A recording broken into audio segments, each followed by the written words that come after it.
Eu só queria fazer mesmo um exercício com vocês sobre essa grade e o que a gente acabou de falar. Vocês sabem, todos os gêneros da Olimpíada, os 4 nos cadernos, tem, ao final do caderno, a grade. Ela se presta a avaliar o texto, né, do aluno, e ela também vai reaparecer depois na comissão. Comissão municipal, estadual, nacional, usa essa grade para avaliação dos textos. Ela não está dividida exatamente como a gente trabalhou aqui, em discursivo, textual e linguístico. Mas tudo que a gente falou aqui está na grade. Então, acho que é só para a gente entender como é que isso acontece. Uma coisa importante, quero crer que a grade que vocês vão trabalhar aí nas oficinas, que vai ser o expediente, o recurso usado para pensar a revisão e reescrita do artigo de opinião, ela é, de certa maneira, de uma outra natureza. A grade que vocês vão trabalhar lá, ela foi pensada e vai ser trabalhada com vocês pela Denise, pensando no aluno, olhando para o seu texto, né, e revisando e reescrevendo o seu texto.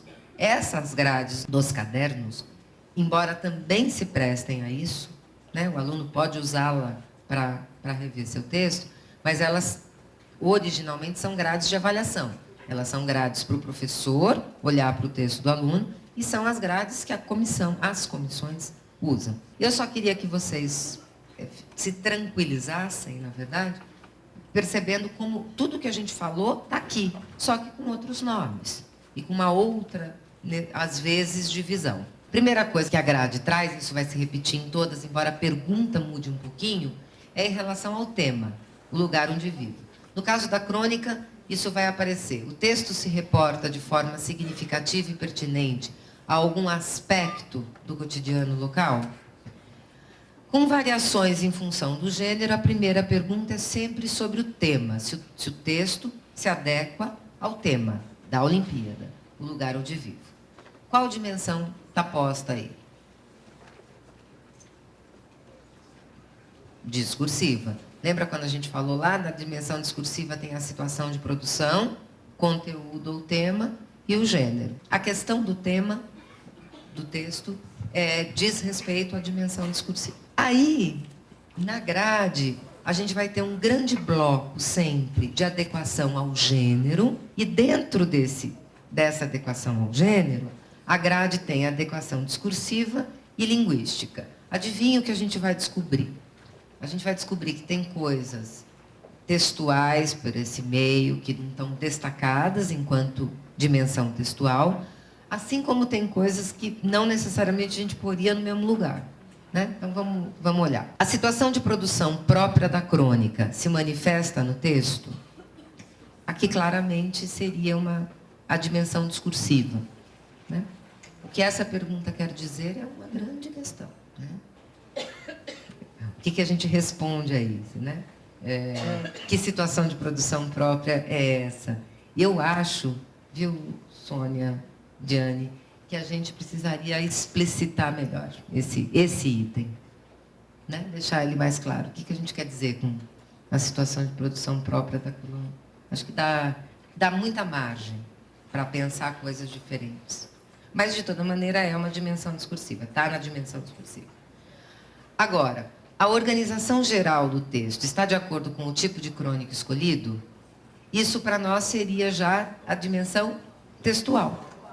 Né? Porque tem a ver com como eu vou arquitetar o texto. Né? Tem a ver com o gênero, é claro, mas seria mais da dimensão textual. Aí o que a grade chama de adequação linguística. Olha que interessante. Os marcadores de tempo e espaço contribuem para caracterizar a situação tratada? Nós também estamos tratando esses marcadores como dimensão textual. Textual. Né? Os organizadores temporoespaciais que organizam o texto. Então, veja, eles aparecem na grade, só que aqui eles estão chamados de adequação linguística. Está errado? Claro que não. São recursos linguísticos que eu uso para adequar o meu texto ao gênero. Então, não está errado. Né? É só que as grades fizeram uma opção por esta divisão, só discursivo e linguístico. E o textual está disperso por aí.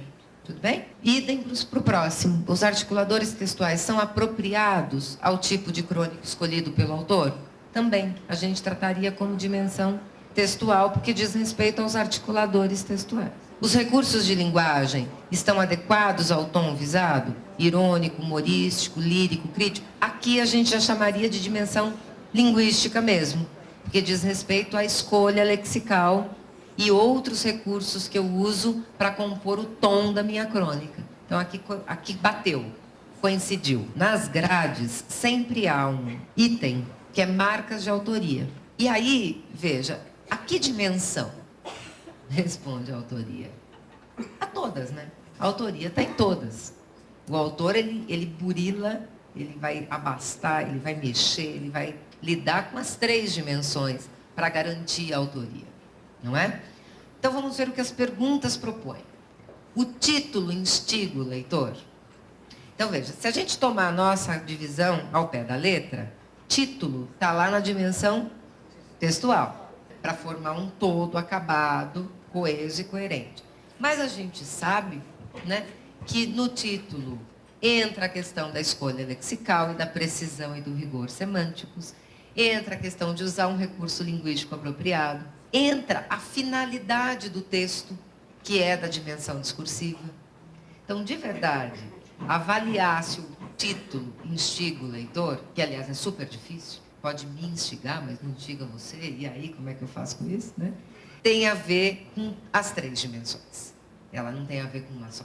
Há um modo peculiar de perceber e apresentar a situação tratada? Idem. Como esse autor vai perceber e retratar a situação tratada, vem desde a dimensão discursiva, quando ele representa o interlocutor, quando ele define a finalidade, quando ele escolhe o tipo de crônica. Só que para fazer tudo isso que ele se propôs, ele vai ter que textualizar de uma dada maneira e ele vai usar recursos linguísticos de uma dada maneira para chegar nisso. Né? Então, de fato, a gente conclui que marcas de autoria, o que está nas grades em marcas de autoria, acaba abarcando as 3 dimensões. Ok? E, por fim, convenções da escrita, que, claro, sempre vai coincidir com o que a gente conversou aqui como recursos linguísticos. Menos importante do que a gente ficar encaixando, né? O que é textual, o que é discursivo, é a gente lembrar, às vezes, a grade dos cadernos é muito genérica em algumas coisas, em que ela não é que ela precisaria ser mais detalhada, não é isso. Mas o modo como ela está não é suficiente para guiar o meu papel de professor na revisão. É isso que eu quero dizer. Lembrei disso porque a gente tem memórias literárias, nas memórias literárias, a questão da construção da narrativa é tudo. Né? É o coração do gênero. E na grade isso aparece assim, ó, a organização geral do texto obedece à lógica narrativa? Isso, para efeitos de avaliação, quando eu junto com todos os outros quesitos que estão ali, pode ser suficiente para eu avaliar aquele texto. Mas isso não é suficiente para eu rever o texto e para eu reescrever o texto. Né? E nem para eu avaliar como professor. Então, tem uma série de questões que estão dadas lá na minha apresentação. Nos aspectos textuais, né, sobre os tempos verbais, a manutenção desses tempos, os operadores de tempo e espaço e tal, que precisam ser considerados, né, para que a revisão e a reescrita possam ser melhor, mais bem assessoradas, tá? Do que só o que está aí na grade. Então, eu acho que o resumo dessa ópera, né, dessa história, é que a gente deve usar todos os recursos que a gente tem, né, todos os instrumentos que a gente tem para promover as condições de que o aluno precisa para olhar para o seu texto de fora, como se ele fosse um leitor estranho ao texto, né? E identificar essas questões e poder revisá-las, reescrevê-las. Gente, muito obrigada. Como sempre, um prazer ver vocês, estar com vocês.